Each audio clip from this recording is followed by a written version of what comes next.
আজ বাদুড়িয়াতে আইএসএফের বিধায়ক নওশাদ সিদ্দিকীর উপস্থিতিতে এক বিরাট জনসভার আয়োজন করা হয়েছিল। উক্ত জনসভায় রাজ্যের 26,000 চাকরি বাতিল থেকে শুরু করে কেন্দ্রের ওয়াকফ বিল বিভিন্ন বিষয়ে আলোচনা হয়। আগামী দিনে বিধানসভা ভোটে তৃণমূল এবং বিজেপি উভয় দলের বিরুদ্ধেই আইএসএফের লড়াই জারি থাকছে বলে জানান তিনি।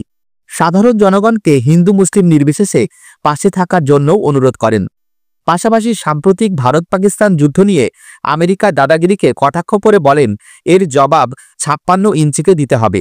আসুন শুনে নিই ঠিক কি বললেন আইএসএফের বিধায়ক নওশাদ সিদ্দিকী। ওয়াকফ সংশোধনী আইন 2025 কেন বাতিল করব, আমি বাতিল চাইছি, সেই নিয়ে আলোচনা সভায় আপনারা উপস্থিত হয়েছেন। আপনাদেরকে ধন্যবাদ জানাই। 12 বিঘা সম্পত্তি কবরস্থান সংস্থান সব ধুলিসাৎ করে কবরের উপরে বাড়ি করে বসে আছে, এই বিল্ডিং করেছে এই মমতা ব্যানার্জির আমলে। আমরা যদি আইনকে প্রত্যাহার করতে পারি, ওই 12 বিঘাকে আমরা উদ্ধার করব না? আইনের মাধ্যমে গলায় আঙুল ঢুকাবো, ঢুকিয়ে এসে ফিরাদ হাকিম হতে পারে, সে সিদ্দিকুল্লাহ চৌধুরী হতে পারে, সে জাভেদ খান হতে পারে, সে মমতা ব্যানার্জি হতে পারে, তার ভাইপো হতে পারে। আইনের মাধ্যমে সম্পত্তিগুলোকে বার করব। ভয় পাচ্ছ তো? ওই জন্য দিল্লিতে যা, দিল্লিতে যা।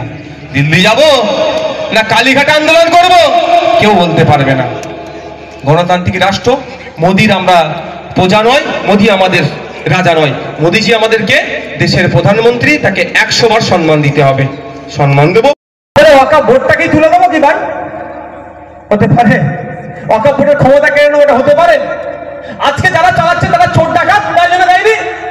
কালকে বিশ্বজিৎ নওশাদ সিদ্দিকীরা ক্ষমতায় আসবে, এই সঞ্জীব বাবুরা ক্ষমতায় আসবে, তখন যেটা প্রাপ্য তাদের বুঝিয়ে দেবে। তা বলে আপনি ভোটে তুলে দেবেন, ভোটের ক্ষমতায় তুলে দেবেন?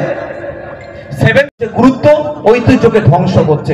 এখন না প্রতিবাদ করলে কালকে দেখবেন এরা আমার কাবাসুরি বানিয়ে দেবে। এরা বলে তোদের আর যেতে লাগবে না, 4 লাখ টাকা হওয়াই দিতে পারবি না। এই ধরনের এরা করছে। যাক, আমি ফিরে আসি।